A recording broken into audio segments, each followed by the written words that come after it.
Ô mes frères, ô mes sœurs, aimons-nous, toujours aimons-nous, toujours.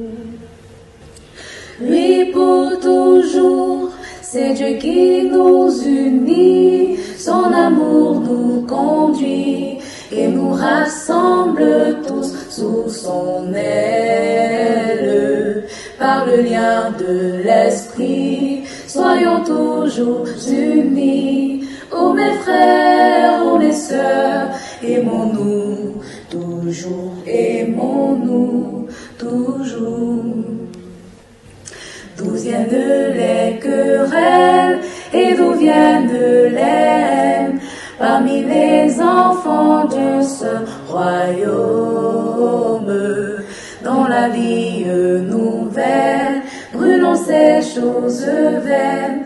Ô mes frères, ô mes sœurs, aimons-nous, toujours aimons-nous, toujours.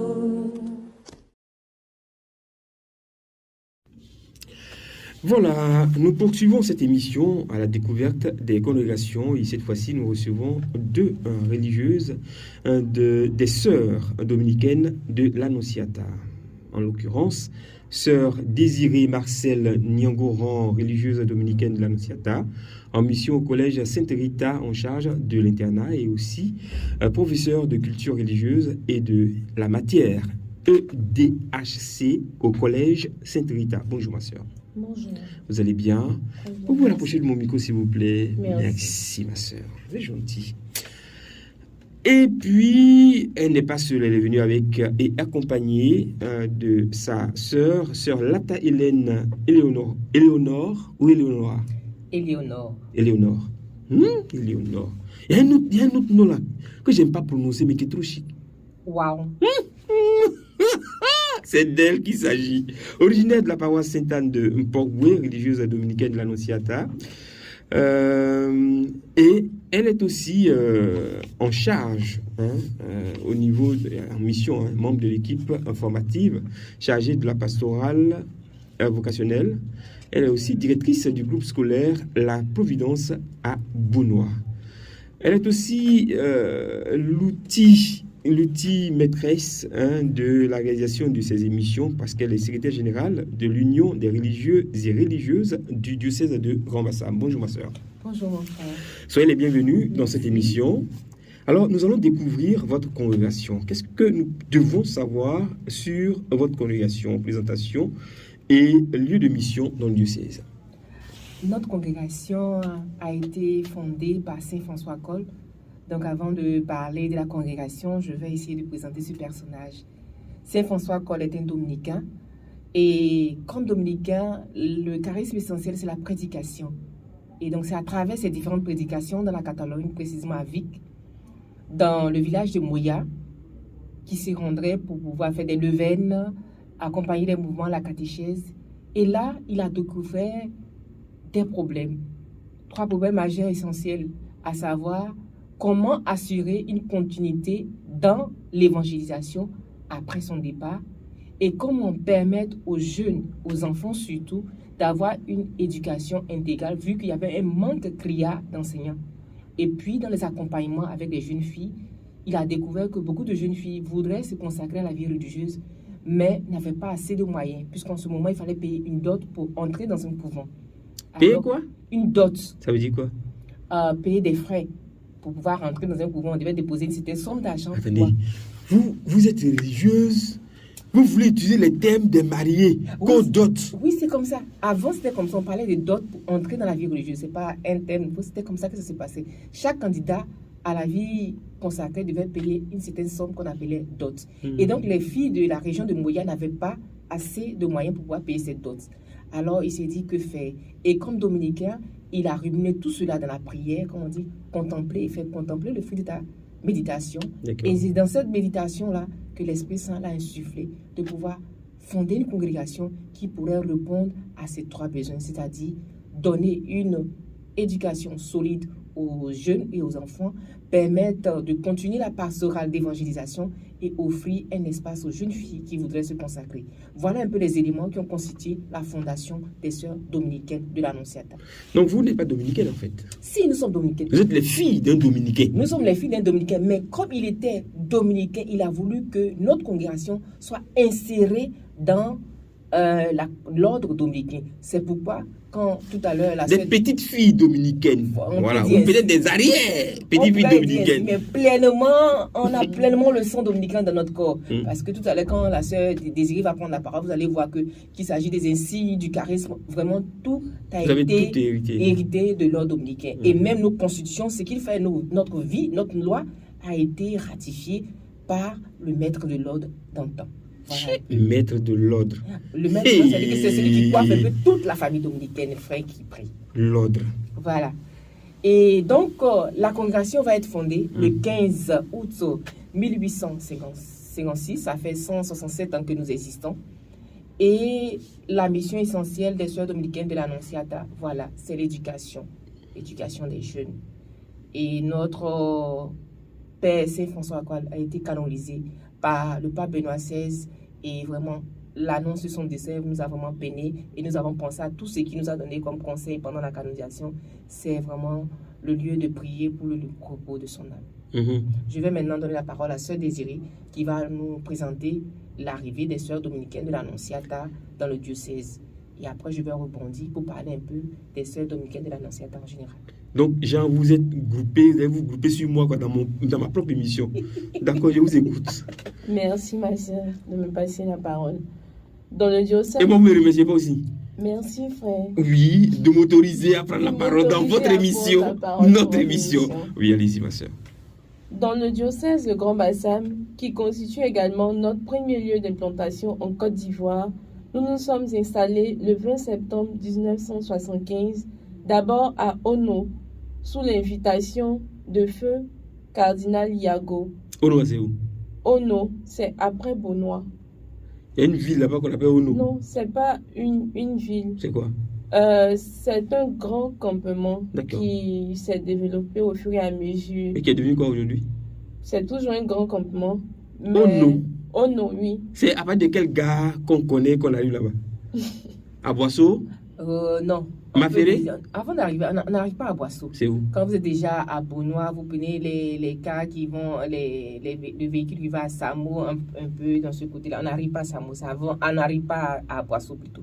Attendez. Monseigneur Yago fait venir des religieuses et les blanches là, elles vont jusqu'en là-bas. Oui, effectivement, nous sommes venus sur l'invitation de Monseigneur Yago parce qu'en ce moment, on n'était pas encore diocèse. Bassam à Boisseau était un secteur de diocèse d'Abidjan. Voilà. Mais vous agitez en brousse? Non. La congrégation a pour charisme de pouvoir aller dans les populations pauvres. Donc nous avons choisi Ono parce que Ono répondait vraiment aux critères que la congrégation préfère, c'est-à-dire être avec la population pauvre pour lui permettre de pouvoir s'épanouir, de pouvoir se former pleinement. Donc on se sentait pleinement chez nous. Tu vas chercher à voir Ono là, c'est où? Oui. C'est très agréable là-bas. Ah bon? Oui.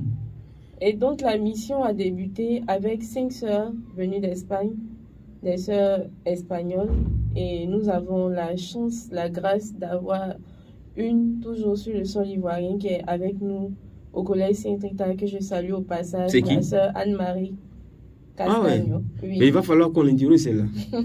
nous irons vers elle dans ma devise. Oui. Et donc ces premières sœurs, il y avait une sage-femme qui avait en charge la maternité, une infirmière qui intervenait à la PMI, 2 enseignantes qui dispensaient des cours au centre d'Onorion et une autre sœur qui s'occupait de l'alphabétisation des ouvriers et des femmes en général dans toute la zone. Il faut dire que quand les sœurs sont arrivées, leur apostolat partait de la zone de Ono PK14 jusqu'à Mamlasso. Et de là-bas, les week-ends, elles venaient également intervenir à ce qui est devenu aujourd'hui la paroisse Saint-Pierre-Claver de Beaunois. Vous êtes de l'Office du tourisme de la Côte d'Ivoire ou quoi? Parce que vous avez dit quoi? Mamla quand? Mamlasso.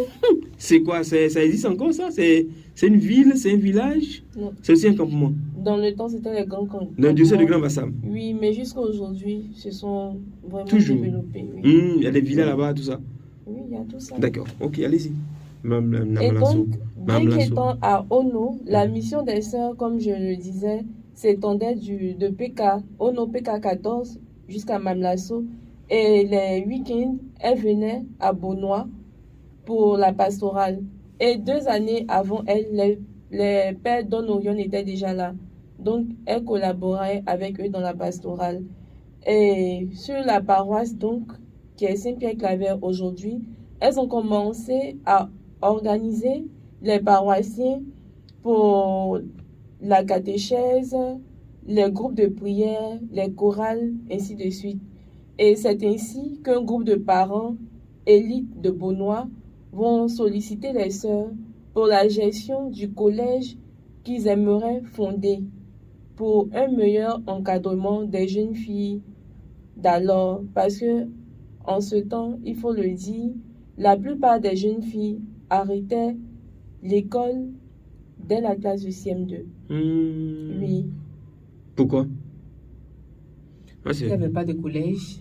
Et puis. Donc, s'il n'y a pas de collège, vous ne pouvez pas venir à bien. Non, non, je parle de. Les parents sollicitaient que les sœurs viennent pour gérer un collège qu'ils allaient construire. Qui n'était pas encore construit. Qui n'était pas encore construit. Parce que comme il y avait voilà, comme il n'y avait pas de collège, ces filles-là ne pouvaient pas quitter, c'était encore le campement, elles ne pouvaient pas quitter là pour aller dans d'autres villes, donc elles arrêtaient les études ou à certaines, voilà, qui... Les parents avaient peur d'envoyer leurs enfants. Surtout qu'il y a certaines qui prenaient des grossesses, voilà.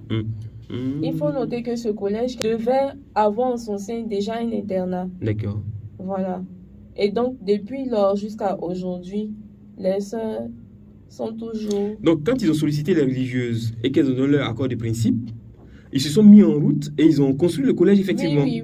Ah, mais ils sont des paroles, en fait, des hommes de parole. Justement, en ce temps, il y avait déjà l'école primaire catholique qui existait, LDA, qui était dirigée par un laïc, mais il n'y avait pas de collège. Donc, avec l'approbation du responsable du sectoriel d'alors, ça a donné la possibilité à ses parents de se mettre ensemble, de prendre eux-mêmes les moyens et de pouvoir construire le collège. Et puis, quand le collège a été réalisé, les sœurs ont quitté Ono pour venir à Beaunois parce que là-bas aussi la mission était se réaliser parce qu'il y avait une usine d'ananas et l'usine venait de fermer. Donc, pratiquement, ceux qui étaient des travailleurs avaient quitté un peu le lieu. Il y avait un exode. Voilà, il y avait un exode. Donc, les sœurs se sont déportées à Beaunois pour continuer ce qu'elles avaient déjà commencé, qui est la catéchèse dans les paroisses, et puis continuer vraiment l'encadrement spécifique des jeunes filles à travers une éducation intégrale. Super. Au niveau du charisme, le charisme de la congrégation, le charisme des sœurs dominicaines de l'Annonciata, c'est d'annoncer le message du salut à tous, en particulier aux enfants et aux jeunes, et ce, à travers l'éducation intégrale, afin d'illuminer les ténèbres de l'ignorance. C'est pour dire qu'un enfant qui passe dans un collège ou dans une institution dirigée par les sœurs dominicaines de l'Annonciata doit être capable de se prendre en charge de façon totale demain dans la société.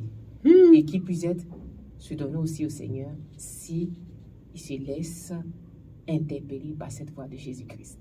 Donc, en principe, tous les enfants qui sortent de Sainte-Rita, ils sont bien, quoi. Devraient être bien. Et s'ils ne le sont pas? Ça dépend de plusieurs paramètres. Il y a plusieurs paramètres. L'éducation d'un enfant commence à la maison, à l'école et même la société. Mais nous essayons de faire le maximum pour que ces enfants qui passent à travers nos mains puissent vraiment avoir une éducation intégrale. La preuve, nos anciens élèves reviennent souvent, nous disent merci et nous donnent un peu leur témoignage de vie et ça nous donne beaucoup de fierté. D'accord. Voilà donc qui nous informe sur l'historique de votre fondateur et aussi sur votre arrivée dans le diocèse et votre mission dans le diocèse. Est-ce qu'on peut parler du charisme et de la spiritualité, de l'apostolat qui sont les vôtres? La sœur, tout à l'heure, avait brossé un peu. Le charisme de la congrégation, c'est de pouvoir illuminer les ténèbres de l'ignorance à travers Illuminer le témoignage de nuances, c'est pouvoir donner une éducation solide qui permet aux jeunes de pouvoir rencontrer le Seigneur, qui permet aux jeunes de pouvoir s'instruire, qui permet aux jeunes de pouvoir se prendre en charge. Donc le charisme de la congrégation, c'est apporter un message qui puisse donner la possibilité aux jeunes de se prendre intégralement en charge. Afin d'être véritablement accompli dans tous les domaines de sa vie, Mhm. côté spirituel, intellectuel, au niveau de la société et tout. D'accord. Et donc, à la suite du charisme, il y a la spiritualité, qui est la forme de vivre le charisme. La spiritualité des sœurs dominicaines de l'Annonciata se résume par prêcher par sa manière d'être et par sa manière de faire. Parce que, faudrait le rappeler, nous Ça veut sommes... dire quoi? Prêcher par sa manière d'être et par sa manière de faire. J'en venais. Mhm. Faudrait le rappeler, les sœurs dominicaines de l'Annonciata, la sœur l'a déjà dit, nous sommes insérés dans l'ordre des prêcheurs. Et qui parle de l'ordre des prêcheurs, c'est la prédication. Et donc, Ordre, là, ça me fatigue. Ordre.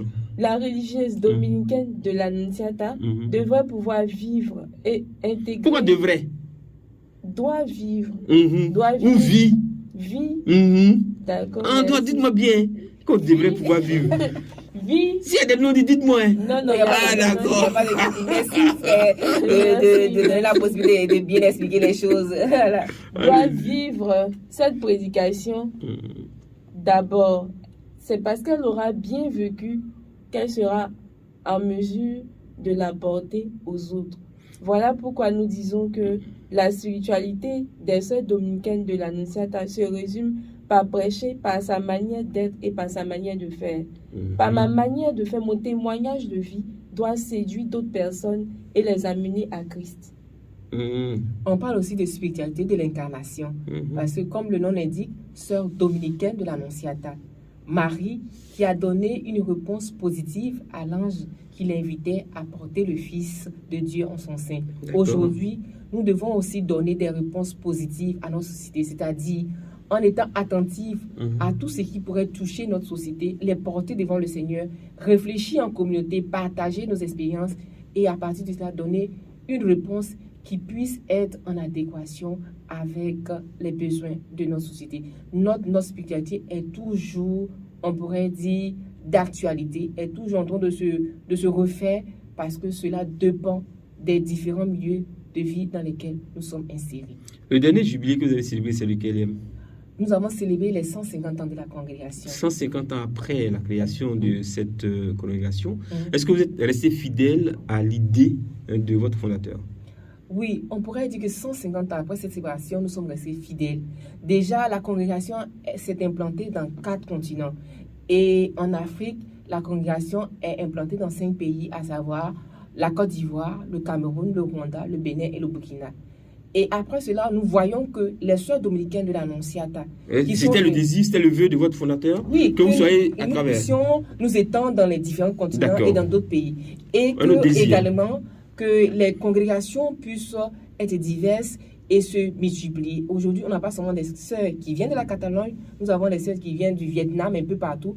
Et en Côte d'Ivoire, nous sommes en train de cheminer petit à petit vers la célébration des 50 ans de présence dans de notre pays. Et nous avons déjà plus d'une vingtaine de sœurs ivoiriennes. Et sur ces vingtaines de sœurs ivoiriennes, nous avons 10 sœurs qui sont originaires du diocèse de Grand Bassam. Donc nous pouvons dire que on a quand même une certaine satisfaction, mais nous ne dormons pas sur notre laurier. Nous continuons de travailler pour que d'autres personnes, d'autres jeunes filles puissent nous rejoindre dans la barque, pour que nous puissions continuer ce travail d'évangélisation qui est de remettre l'homme debout. Jean a fini sa conclusion, quoi.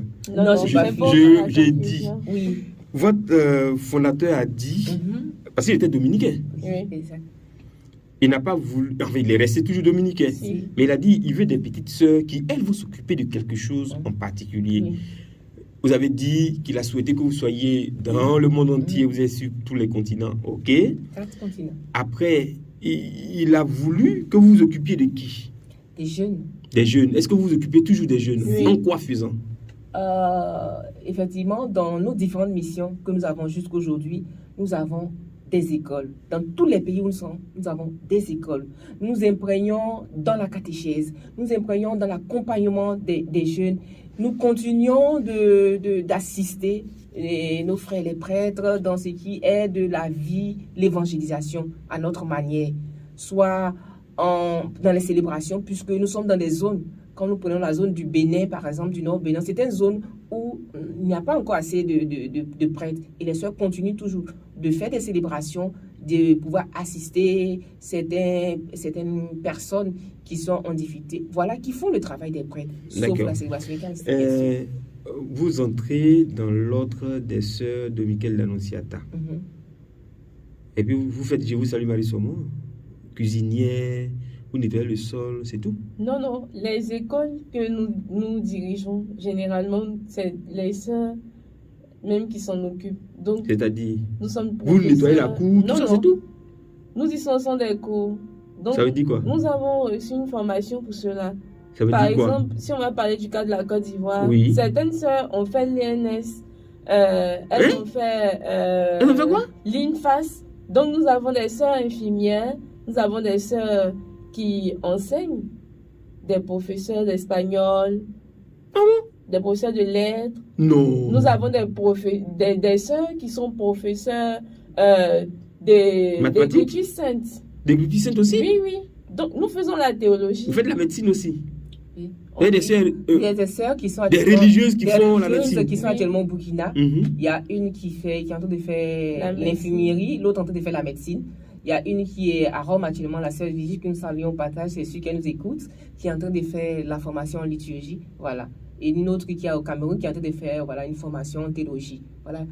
Nous avons dit que nous sommes l'œuvre des prêcheurs. Et Saint Dominique a dit, nous ne pouvons pas prêcher tant que nous-mêmes ne sommes pas formés. Ce qui fait que la formation pour nous est indispensable. De la même manière, nous nous donnons beaucoup d'ardeur à aller à la prière pour nous nourrir, pour nourrir notre être intérieur. De cette même manière, nous avons des heures d'études programmées dans nos différentes communautés où nous asseyons devant notre table d'études et nous étudions pour nous former la tête et l'intérieur afin de pouvoir donner quelque chose qui répond vraiment aux sollicitations de notre temps. Donc nous sommes en perpétuel, perpétuellement nous sommes assis sur notre table de travail en train de nous former pour que notre mission soit efficace. Vous, je ne vous connais pas. C'est la première fois que je vous vois. Vous étiez où? J'ai fait une mission de quelques années au Cameroun, à Yaoundé. Oui. Dès qu'on rentre chez vous, en même temps, on se promène. Non. On va dépend dans des étapes de la formation. C'est-à-dire? Moi, dès que j'ai débuté la formation avec le postulat, nous avons eu la chance d'être un grand groupe. Et donc, nous avons fait notre postulat à Yaoundé. Et après cela, la prochaine étape, c'est le noviciat qui s'étend sur 2 années. Je suis donc rentrée en Côte d'Ivoire. Parce que le noviciat, il se trouve en Côte d'Ivoire. Le noviciat Afrique en Côte d'Ivoire, à Bonois. Côte d'Ivoire aussi, hein. Et donc, après ces 2 ans au noviciat, juste après les vœux, je suis donc repartie au Cameroun pour 2 années de théologie. Vous promenez seulement Cameroun, Côte d'Ivoire, Cameroun. Oui, effectivement, ce n'est pas de la promenade. Nous sommes dans une congrégation internationale. C'est-à-dire que celle qui veut entrer chez les sœurs dominicaines de l'Annonciata doit se mettre en tête qu'elle aura à se déplacer à l'intérieur du pays, mais à sortir en dehors du pays et même en dehors de son continent. Ça, il faut être clair. On ne peut pas être dominicaine de l'Annonciata si on n'a pas ce désir de faire cette prédication, on dit en termes dominicains, cette prédication itinérante qui nous met en marche. Voilà. Et ce qui fait que pour les étapes de formation, ces étapes de formation sont dispersées dans nos différents pays. On commence le postulat, soit peut-être au Cameroun ou au Rwanda. On revient faire le noviciat en Côte d'Ivoire à Bonois. On peut repartir après au Bénin ou en Côte d'Ivoire pour faire les étudiants. Et puis après, on peut se retrouver même en Espagne pour la mission. On peut se retrouver au Guatemala. On peut se retrouver au Vietnam. On peut se retrouver un peu partout parce que nous sommes dans 4 continents. Donc, celle qui veut rentrer chez les sœurs dominicaines de l'Annonciata, il faut que ce soit clair. On rentre chez les sœurs dominicaines de l'Annonciata pour être missionnaire dans son pays, à l'extérieur de son pays, à l'extérieur de son continent.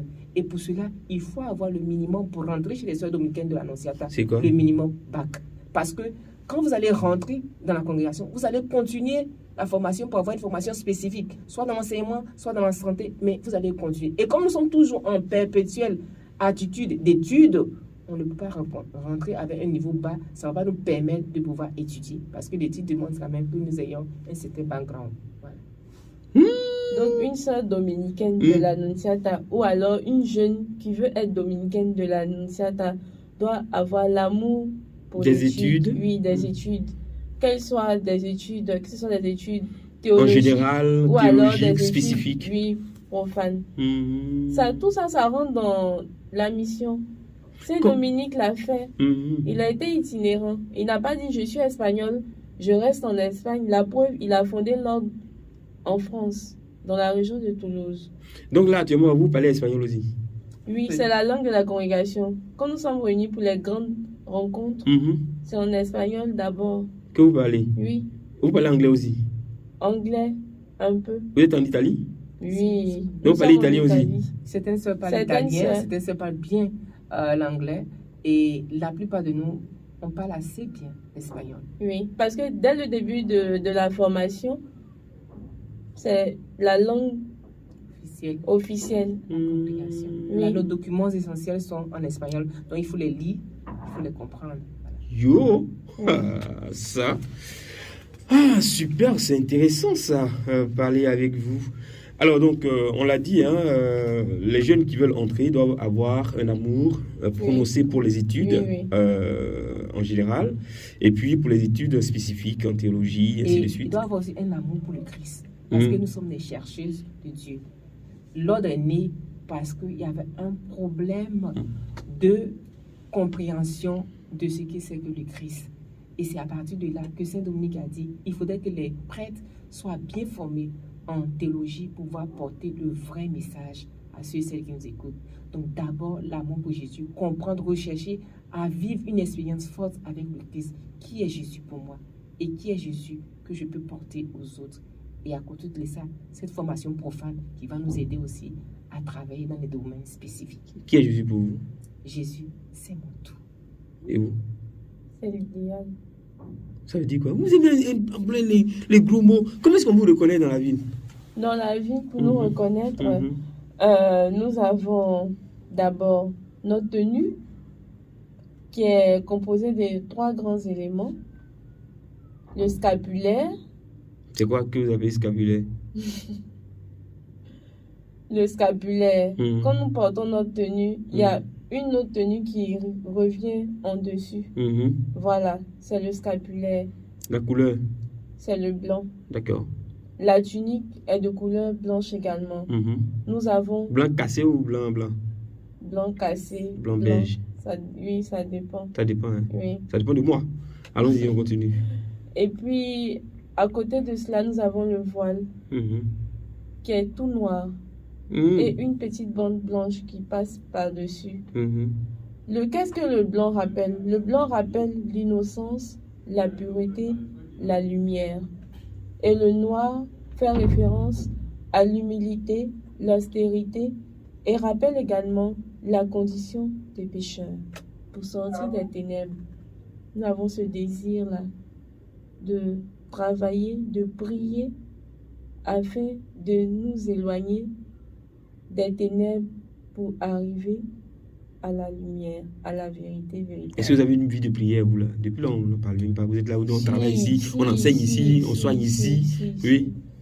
Toute congrégation religieuse a une vie de prière et la dominicaine de l'Annonciata ne sont pas en marge de cela.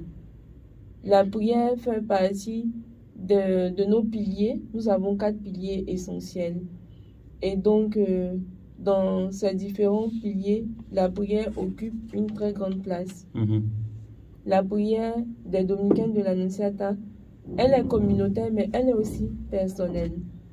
Consacrée au Seigneur que nous sommes, la prière est donc le lieu par excellence où nous nous ressourçons quotidiennement pour aller à la rencontre de l'autre. Ainsi, nous nous remplissons de Dieu et nous revigorons les liens qui nous unissent à lui pour mieux aller en avant, parler de lui, comme l'a fait Saint Dominique il y a plus de 800 ans, et parler des hommes également à Dieu. Sur votre avis, il y a un chapelet qui court ou pas? Oui, il y a le rosaire. Moi, je n'ai pas cité ça. Vous m'avez dit scapulaire, capulaire, tout ça. Le rosaire fait référence à notre consécration à la Vierge Marie sous le vocable de Notre-Dame du Rosaire. Et également, nous avons notre croix qui est aux couleurs de l'ordre, le blanc et le noir. Et au verso de la croix, nous avons Annonciata. Donc, vous êtes les dominicains de l'Annonciation. Alors, frère Pierre, c'est pour dire qu'on remarque un dominicain à la couleur de l'habit, le blanc et le noir, pour nous rappeler que notre mission essentielle dans le monde, c'est d'être de la lumière pour ceux et celles qui nous entourent. Lumière par notre manière d'être, la joie, la simplicité. Lumière aussi par le message que nous apportons, le message du salut que nous apportons. C'est pourquoi la plupart des dominicains souvent se reconnaissent avec ces deux couleurs, le blanc et le noir, pour nous rappeler notre mission dans le monde. Donc, quand nous ne sommes pas dans l'habit dominicain qui est, comme on a dit, la tunique, le scapulaire et le voile, nous portons la croix dominicaine avec ces deux couleurs essentielles. Voilà. Et vous portez aussi par moments des hauts blancs. Oui, nous sommes en Afrique et à côté de la couleur dominicaine, pour pouvoir être un peu plus à l'aise dans la mission, nous avons opté par moment de nous mettre dans les hauts blancs, le foulard et le pagne. Et dans les écoles, certaines aussi choisissent de se mettre dans la jupe noire et le haut blanc, tout ça pour garder un peu la couleur dominicaine. Il faut savoir que la congrégation est assez souple dans le port de l'habit, puisque quand on a commencé à sortir de la congrégation pour pouvoir étendre, il y a eu des moments de persécution. Et pour pouvoir sauver la vie de certaines sœurs, elles étaient obligées d'enlever l'habit pour pouvoir sortir du pays. Et donc, à partir de cet instant, et pour faciliter la mission, par exemple, je suis professeur de mathématiques ou bien professeur de sport, pour mieux faciliter les mouvements gymniques avec mes élèves, vous voyez que ce n'est pas approprié de porter la robe. Et surtout que ça garde un peu ce caractère sacré. C'est pourquoi, à certains moments, dans le quotidien de la vie, nous sommes en civil. Mais ça se remarque par le port de la croix noir-blanc qui caractérise la sœur dominicaine de l'Annonciata. Et Dio, vous êtes religieuse. C'est ouvert à tout le monde? Les filles peuvent entrer. Les filles peuvent entrer. Les filles peuvent entrer, comme nous avons dit. Il suffit simplement d'avoir le bac. Il suffit d'avoir le bac. Ou et plus. Le désir. Non, le bac, c'est le minimum. Le bac, c'est donc, si quelqu'un a un master of science, peut venir. Oui. Un doctorat, il y a certaines qui sont entrées. Moi, dans ma promotion, il y a certaines qui sont entrées avec le master, d'autres avec la licence, d'autres étaient déjà professeurs. Elles avaient déjà. Elles étaient en fonction. Elles n'étaient pas en fonction, mais elles avaient déjà le matricule. D'accord. Et elles ont renoncé à cela pour venir. J'en connais dans ma promotion. Je ne dirais pas le nom, mais je la salue au passage. Moi, je dirais le nom. Moi-même qui vous parle, je suis le fruit de Radio Espoir parce que, voilà, j'avais présenté le BTS avant que le BTS ne sorte. Et puis, je voulais rentrer dans la congrégation. Je suis venue faire le stage. C'est Radio Espoir qui m'a accompagné, qui m'a permis de faire mon rapport de mémoire, de faire ma soutenance. Donc, je suis rentrée dans la congrégation avec un BTS en communication. Voilà, donc c'est pour dire qu'on peut venir avec son BTS, on peut venir avec son doctorat. Le Seigneur étudie tout, surtout que nous voulons apporter de la lumière. Et je le dis, et je le redis. Mais je crois que cette congrégation-là, ma fille va aller là-bas parce qu'au moins, elle va travailler, elle va avoir un salaire et puis elle va continuer de s'occuper de moi. Non, là, rectificatif. Autrement de vous. La vie dominicaine de l'Annonciata, c'est le commun. Certes, votre fille va travailler, votre soeur va travailler, mais son salaire ne sera pas à sa disposition elle-même. Tout ce que nous gagnons... L'émission est finie. Non. Tout ce que nous gagnons, nous mettons en commun. Je m'explique. C'est quoi? Vous voyez, il y a peut-être sœur Désirée qui travaille, qui est dans sa communauté, mais il peut y avoir une sœur aussi qui a travaillé, qui est une sœur âgée. Donc, supposons que cette sœur-là ne travaille pas aujourd'hui. Si chacune devait disposer de ses biens, cette sœur-là qui ne travaille pas, qu'est-ce qu'elle va faire? Qu'est-ce qu'elle va devenir? Donc, elle n'aura pas à manger, elle ne pourra pas se payer des choses. Donc, la mise en commun permet de faire une redistribution à chacune selon ses besoins. Selon ses besoins. Nous-mêmes, nous vivons un certain style de vie, c'est la pauvreté. Nous ne partons pas là-bas pour pouvoir amasser des biens. Richesse. Tout ça là pour dire que c'est le style de vie qui vous caractérise. Oui. Pardonnez, les franciscains, eux, ils font leur truc tranquille.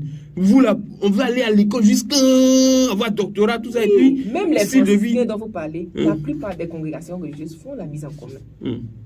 Travaillent, mettent en commun et puis font la redistribution.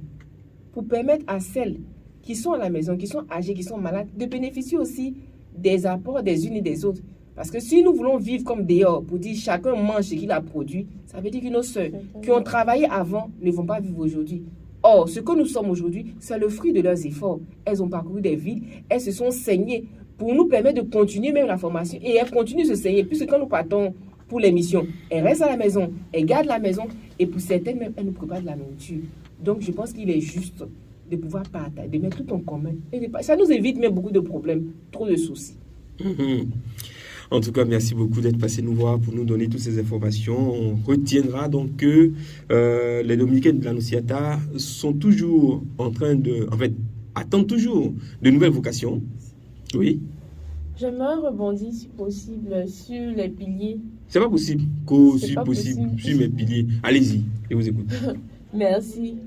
Et parce qu'en détaillant, je vois que j'ai parlé seulement de la prière parce que vous avez posé la question. Mais comme je disais tantôt, la vie dominicaine, donc la vie des sœurs dominicaines de l'Annonciata repose sur 4 piliers essentiels. Donc la prière, mais à côté de cela, nous avons également la vie communautaire, où chaque sœur, par son apport, contribue à vivre pleinement son état de vie à travers les vœux.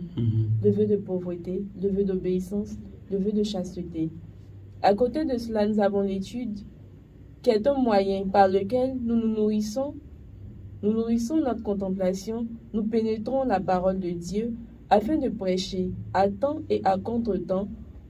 L'étude se veut donc un moyen indispensable pour les sœurs dominicaines de l'Annonciata pour nous instruire, pour mieux transmettre le fruit de notre contemplation, mais également pour répondre favorablement aux sollicitations de la société. Et enfin, la mission. Mandatée par la communauté, la mission est le moyen privilégié qui traduit le fruit de notre rencontre avec le Seigneur. C'est l'occasion pour nous de se faire proche de notre environnement dans son quotidien. Alors moi, je voudrais me tourner vers 2 acteurs essentiels. D'abord, les parents. Nous voyons que beaucoup de parents admirent les prêtres et les religieuses et nous leur disons merci parce que nous voyons que dans le quotidien, ils nous soutiennent dans la mission et l'admiration, le respect qu'ils nous donnent nous fait prendre conscience que nous ne sommes pas, entre guillemets, n'importe qui. Nous sommes des personnes consacrées pour le Seigneur et nous devons vivre pleinement notre congrégation. Nous leur disons merci. Mais en même temps, pour que cette mission d'évangélisation puisse continuer, il faudra qu'eux-mêmes, ils préparent des nids, des foyers, pour que de là puissent sortir des vocations. Ce qui suppose qu'eux-mêmes, parents, doivent apprendre à leurs enfants, leurs progénitures, le caractère du sacré, le désir de Dieu, aimer Dieu, le chercher, prier avec leurs enfants, être pour leurs enfants ces amis-là, où eux-mêmes, ils peuvent venir poser ces questions basiques, les accompagner dans leur formation. C'est parce que ces enfants n'ont pas tous ces éléments qu'il est difficile pour eux à un certain moment de se poser la question, est-ce que moi aussi, je ne peux pas donner ma vie au Seigneur? Donc les parents même, qu'ils soient eux-mêmes ces nids-là, c'est très faux où les vocations puissent éclore. Maintenant, à mes amis jeunes, vous nous avez écoutés, nous ne sommes pas des personnes qui sont descendues des extraterrestres. Des extraterrestres, des arbres. Nous avons grandi dans des familles, nous avons participé. Nous avons été baptisés. Nous avons participé au mouvement des différentes paroisses. Nous avons été acteurs. Ah oui, vous êtes dans quel mouvement? J'étais au MEJ. Et nous avons bénéficié des fruits de ces différents mouvements. Nous avons participé au groupe, au pèlerinage. C'est tous ces éléments que l'Église propose qui nous ont aidés aujourd'hui à faire notre discernement vocationnel et puis à nous donner au Seigneur et à savoir que ce Dieu-là, il est bon. Il nous aime le premier et il continuera de nous aimer. Alors j'encourage tous ces jeunes qui sentent ou bien aujourd'hui, qui ont été un peu titillés par ce qu'on a dit, ils peuvent s'approcher des prêtres pour se faire accompagner dans un discernement vocationnel. Ils peuvent participer à des pèlerinages. Ils peuvent prendre un temps de retraite personnelle, 2 jours. Moi, je vais finir mes études. Qu'est-ce que je vais faire? Qu'est-ce que je vais devenir? Et s'ils sont attentifs, ils verront que le Seigneur a une petite parole pour eux. Et s'ils entendent cette petite parole, qu'ils ne se ferment pas. C'est le Seigneur déjà qui leur fait un clin d'œil. Ils peuvent venir se donner au Seigneur. Lui-même fera le reste. Nous sommes des êtres fragiles, pauvres pécheurs, mais le Seigneur, par sa toute puissance, travaille sur nous et nous permet de réaliser ce que nous sommes. Nous ne sommes rien par nos propres mérites, mais seulement par la grâce de Dieu. La vie religieuse est un don de Dieu. Donc nous comptons sur le Seigneur seul, lui seul, qui nous a appelés. Merci. Sœur, elle a dit qu'elle est de la paroisse Sainte-Anne de Port-Bouët, qu'elle a été dans les mouvements. Est-ce que vous êtes d'une paroisse? Est-ce que vous êtes directement allé dans la congrégation? Moi je suis originaire de la paroisse Notre-Dame de la Tendresse. D'où? Cocody Rivera Golf. Je salue au passage tous ceux qui me reconnaîtront à travers l'antenne. D'accord. Et vous avez fait un mouvement? Non. Oui, là-bas je faisais partie de la Légion de Marie, jeune. Le présidium, c'était également le présidium Notre-Dame de la Tendresse. Et puis j'étais également membre du groupe des lecteurs de la paroisse. Super, c'est bien. Dites-nous, est-ce que pour certaines congrégations, je sais que vous avez beaucoup de religieuses from Côte d'Ivoire, quelle est votre technique d'approche? Comment vous faites pour avoir autant de vocations? Alors, déjà, la mission des sœurs au niveau des jeunes leur permet de côtoyer des jeunes et ce qui suscite, je dirais, l'attrait pour comprendre comment ils vivent et puis elles s'intéressent à ça. Mais il y a aussi ces caravanes.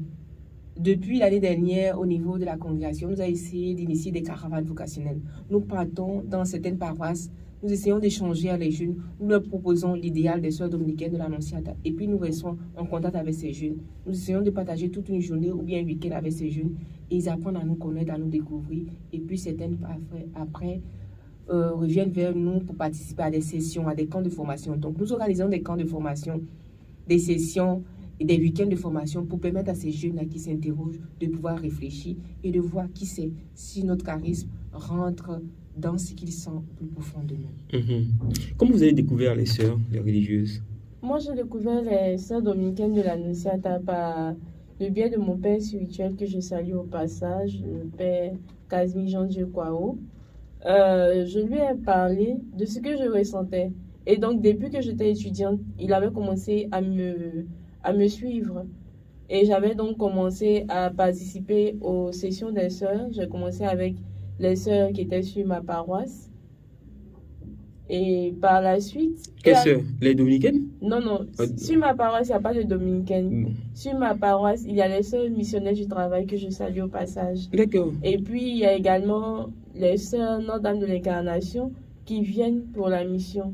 Elles ne sont pas sur le périmètre de la paroisse, mais elles venaient juste pour la mission avec les jeunes. Et j'ai donc fait les premières sessions d'abord chez les sœurs missionnaires du travail et par la suite chez les sœurs de l'Incarnation.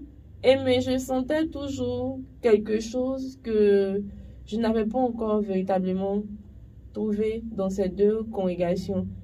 Et au fur et à mesure que j'échangeais avec lui, il m'a proposé comme ça de me mettre en contact avec une sœur dominicaine de l'Annonciata. Parce qu'il faut dire que mon père spirituel, il me connaissait vraiment et il connaissait mon goût assez prononcé des études. Et donc, quand il m'en a parlé, j'étais très contente. Je lui ai dit, je ne savais pas que les dominicaines étaient en Côte d'Ivoire. Moi, je connaissais les moniales, mais elles étaient en France. Moi, je ne voulais pas être moniale. Je voulais être religieuse, mais pas moniale.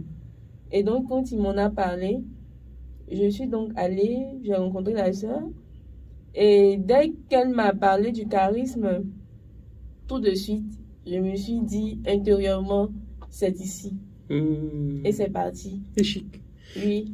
Dans ce que vous dites là, donc je peux commencer à cheminer avec une communauté ou une congrégation et puis après finir avec une autre congrégation. C'est pas un péché?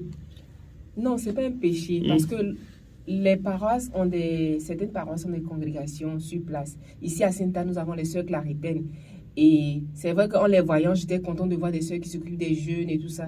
Mais au plus profond de moi, je voulais une congrégation qui travaille dans le sens de l'éclosion de la jeune fille en général, mais qui met l'accent un peu sur l'étude, qui donne la possibilité à la femme de sortir d'elle-même.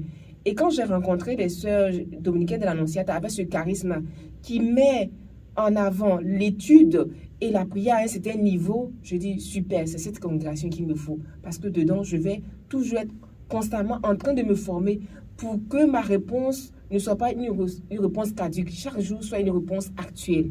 C'est pour ça que je suis allée chez les sœurs dominicaines de l'Annonciata. Vous avez commencé directement par les sœurs dominicaines de l'Annonciata? Non, j'étais d'abord dans le groupe vocationnel. On a présenté plusieurs congrégations. J'ai aussi fait un petit cheminement chez les sœurs salésiennes de Don Bosco. Et puis après, j'ai atterri chez les sœurs dominicaines de l'Annonciata. Au passage, c'est parce que les parents n'étaient pas trop d'accord pour que j'entre dans la vie religieuse. Donc, j'ai dû attendre d'arriver en terminale où j'étais capable quand même d'élever un peu la voix pour pouvoir partir chez les sœurs dominicaines de l'Annonciata en me servant de macadébus. Je suis le premier fils de cette famille-là, donc c'est de nous qu'elle parle comme ça. Moi, je suis là, je défends la famille. Et j'étais le premier à dire non, parce que cette fille-là, vraiment... Voilà. Et en tout cas, merci beaucoup au Seigneur de vous avoir choisi. Merci à vous d'avoir répondu oui à l'appel de votre maître. Et vous ne portez pas d'alliance? Si. Ça veut dire quoi? Alors, dans notre processus de formation, nous avons l'aspirana, qui est l'étape où tu es à la maison, tu regardes un peu les sœurs, tu te fais un peu accompagner. Et puis le postulat où tu fais 1 année d'expérience en interne avec la congrégation. 2 années après, le postulat qui peut être assimilé au séminaire chez les prêtres. Et puis les studentants, l'année où tu prends 6 années pour pouvoir réfléchir sur ce que tu as prononcé, si effectivement tu veux continuer de vivre cette spiritualité. Et si la congrégation voit qu'effectivement, ce que tu as appris au noviciat, tu essaies de l'imprégner au quotidien dans ta vie. Donc c'est après ces 6 ans, entre 6 ans et 9 ans, que tu fais la profession perpétuelle. Et c'est à partir de la profession perpétuelle que tu fais le port de l'alliance pour dire désormais, tu es sœur dominicaine de l'Annonciata pour toujours, à vie. Voilà. Pour résumer cette dernière partie, si une jeune dame nous écoute, qu'elle est dans le doute, elle est encore dans une congrégation, elle est peut-être religieuse de l'Annonciata, dominicaine de l'Annonciata, mais elle ne se sent pas encore dans son créneau, vous lui conseillerez de demander au Seigneur encore pour voir, pour qu'il aide à comprendre. Il est important de choisir une congrégation dans laquelle nous sommes épanouis, parce que l'épanouissement de nous-mêmes permet à d'autres jeunes filles de pouvoir intégrer les congrégations. Alors, celle qui est dans une congrégation dans laquelle elle sent que c'est pas trop ça, je l'encouragerai à approfondir sa connaissance de la congrégation avec son accompagnateur, à être clair, à être vrai envers elle-même, parce que c'est un état de vie, c'est pour toujours. Et je dis, on a laissé, entre guillemets, une famille, un époux, des enfants, pour venir pour choisir, un potentiel époux. Un potentiel époux. Ma soeur. De potentiels enfants. Ma soeur. Pour venir dans une congrégation. Non pas pour vivre misérablement, mais pour dire que c'est quelque chose qui nous tient à cœur. Et nous devons montrer de la joie. Et cette joie-là se voit, non pas parce qu'on a les dents dehors, mais par l'éclat du visage. Et c'est pour l'épanouissement personnel de la personne d'abord. Et pour l'efficacité de la mission, qu'on doit prendre le temps de bien choisir la congrégation dans laquelle nous voulons intégrer pour que toute notre existence soit une existence, je dirais, paisible. Pas qu'il n'y aura pas de difficultés, mais justement parce que nous aurons fait un bon choix. Quand ces difficultés-là vont venir, c'est comme un époux, nous allons tenir parce que nous allons dire, c'est celui-là que j'aime, il faut que je tienne, parce que dans toute vie, il y a des difficultés. Donc je les encouragerai à approfondir la connaissance de leur charisme et se faire véritablement accompagner. Est-ce qu'une sœur comme vous, une aînée, peut accompagner une petite sœur? Bien sûr. Surtout que moi, je suis au noviciat de la maison de formation. Vous faites quoi? C'est l'étape à laquelle les jeunes filles sont dans le couvent. Elles apprennent à s'imprégner de la vie dominicaine et à vivre. Et nous sommes là par le vécu. Parce que la vie, c'est d'abord mon témoignage de vie doit pouvoir les stimuler. Les enseignements que je donne doivent pouvoir les éclairer. Et c'est à partir de cela que, de commun accord avec la maîtresse, nous essayons de faire un discernement et d'approuver son admission ou non à la profession religieuse. D'abord, aussi la maîtresse. Oui, il y a une maîtresse. Hey. C'est-à-dire, c'est une sœur qui est directement chargée de la formation de ces jeunes. Nous avons l'équipe formative, mais il y a une directement qui se charge de leur formation. Donc, si une fille est intéressée, elle vous contacte ou elle voit déjà avec son curé? Qu'est-ce qu'elle fait? Déjà, si une fille est intéressée, du fait qu'elle m'a entendu à l'antenne, elle peut venir vous voir pour prendre nos contacts, il n'y a pas de souci, et puis venir vers nous. Mais n'empêche qu'elle va sortir d'une paroisse. Donc, il faudrait que son curé de paroisse ou bien son accompagnateur de SEB puisse quand même qu'il a vos côtés témoigner de ce qu'elle appartient à la paroisse. Puisqu'on va demander la vie de ces personnes-là. Il est bon qu'elle puisse intégrer ces mouvements, parce que c'est le curé qui va la voir au quotidien, à qui elle va expliquer comment elle chemine, comment les petites interrogations, parce que moi, supposons que je suis à Beaunois, elle est là à Sainte-Anne-de-Port, on n'aura pas toujours l'occasion de se voir, mais son curé, son vicaire, ce sont des personnes ressources qui sont là, qui pourraient l'aider au quotidien. Ah, problème. Moi, mes parents ont dit d'aller à l'école. J'étais à l'école jusqu'à quand j'ai eu le bac. Je suis à l'université. Actuellement, je n'ai pas le temps pour les CEB. Je n'ai pas eu le temps pour les mouvements de paroisse. Donc, j'ai validé tous mes diplômes. Mais là, vous m'intéressez. Là, je vais faire comment? Si je viens vous voir, vous allez me renvoyer à ma paroisse. Le groupe vocationnel que je ne connais pas. Oui. Mouvement de paroisse que je ne connais pas. La paroisse, c'est un groupe vocationnel. Mhm. Et donc, le groupe vocationnel a véritablement sa place dans l'accompagnement, dans la maturation du choix du jeune. Et donc, même quand on va ressentir, cette personne va dire que je ressens telle chose, son père spirituel, le curé de la paroisse, ou bien un aîné, va lui demander d'intégrer le groupe vocationnel de la paroisse. Et au groupe vocationnel, il y a beaucoup d'activités que ces jeunes-là font. C'est au fur et à mesure, donc, on verra avec les responsables du groupe vocationnel, selon tes aspirations et comment toi-même tu te présentes et ce qu'on voit de toi, où est-ce que tu peux partir. Ils peuvent donc te proposer des congrégations ou alors te faire visiter des endroits. Et puis au fur et à mesure, j'aimerais, en plus de ce que la sœur a dit, saisir l'opportunité pour présenter brièvement les différents endroits où nous sommes en Côte d'Ivoire. Au niveau du diocèse de Grand-Bassam, nous sommes sur la paroisse Saint-Pierre-Claver. Notre communauté est à 5 minutes de là. Nous sommes au collège Saint-Rita. Et aussi, nous sommes sur la paroisse Toussaint, Membi, toujours à Beaunois. Donc, juste après la pharmacie Beaunois, dans le prolongement de l'église méthodiste. Nous sommes dans le secteur. Et à Abidjan, nous sommes sur la paroisse Sainte-Cécile des Vallons. Et à l'intérieur du pays, nous sommes sur la paroisse Saint-Augustin de Boisflé. Voilà. Super. Et ça fait un... En fait, je voulais rebondir aussi sur ta question pour dire que même dans la vie de mariage, vous voyez que souvent, on fait des publications de banques pour avoir les avis des paroisses où vous avez existé. Donc, il est important que cette jeune fille qui veut entrer dans la vie, dans la congrégation des sœurs dominicaines de l'Annonciata, puisse quand même s'approcher de son curé pour en parler et même de sa CEB. Même s'il n'a pas directement participé à un groupe de vocation, mais la manière dont elle va échanger avec son curé, celui aussi pourra donner un avis qui pourrait nous aider dans le discernement vocationnel. C'est important. Et c'est lui qui la connaît. Elle peut dire, bon, je veux venir chez les sœurs dominicaines de l'Annonciata. Et puis lui, il peut voir un peu, par sa manière de se comporter à la paroisse, cette grande attrait pour la méditation, non, que celle-là, elle serait bien pour une dominicaine, mais une dominicaine moniale. Donc, il est important de s'approcher des curés et des sœurs de nos différentes paroisses pour nous aider un peu dans le choix de la vie que nous voulons embrasser. Alors, on ne va pas finir comme ça. Je tiens, au nom de la congrégation des sœurs dominicaines de l'Annonciata, dire un sincère merci à Radio Espoir et à Radio Paix sans vie qui nous donne un peu cette plage horaire pour pouvoir parler de la vie consacrée et de pouvoir parler aussi de notre congrégation. Beaucoup de gens nous voient vivre ou nous aperçoivent, ne savent pas ce que nous faisons, qu'est-ce que nous sommes. Je pense que ce temps d'antenne leur donnera l'occasion de nous découvrir. Encore une fois, merci à Radio Espoir et à toute son équipe. Merci, sœur Lata Hélène Léonore.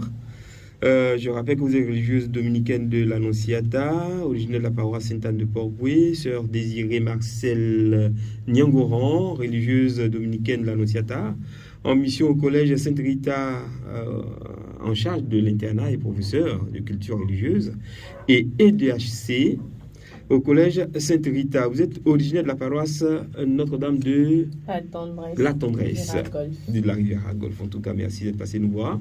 Et puis, longue vie donc à l'union des religieuses et religieuses du diocèse de Grand-Bassam qui nous donne l'occasion de vous recevoir au cours de ces différentes productions. Aujourd'hui, c'est terminé. On se retrouve une très prochaine fois pour un autre numéro de Vita Consecrata. Merci. Au revoir. Merci.